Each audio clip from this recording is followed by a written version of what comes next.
Добър вечер, колеги! От днес вратите на столичната зоологическа градина са затворени за посетители.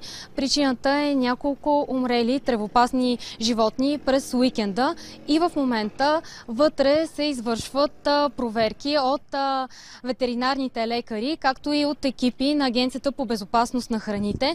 Но повече за това и за неприятната случка ще ни каже директора на зоопарка, доктор Иван Иванов. Здравейте!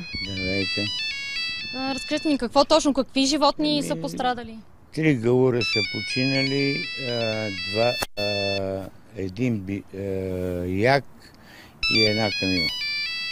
Каква смятате вие, че е причината? Не мога да кажа нищо. Дадени са проби за изследване, сега пак ще взимат проби за изследване и ще видим каква е причината. Трябва да се докаже по такъв път. Бактериологичен, по различни пътища. Какви изследвания точно се правят? Какви проби се взимат? Взимат се проби от фуражите, ние сме изпратили проби от умрелите животни, вътрешни органи и други неща. Също се взимат проби от храните, с които са хранени, тия, които са на склад и така нататък. До сега имало ли е подобни инциденти в зоологическата градина? Имало е преди години. Тук от няколко години няма такива инциденти. Тогава какъв беше случая? Каква беше причината? Отравения.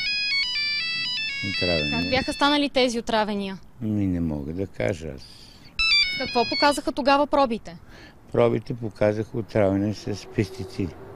Тогава. Сега нищо не мога да кажа какво е. Кога се очаква да излязат пробите? Сряда, четвъртък, живота здраве. Възможно ли е да е болестта син език, това от което всички се притесняват? Всичко е възможно, въздържам се от всякакъв вид диагнози. Много ви благодаря за това участие в новините. Както разбрахме,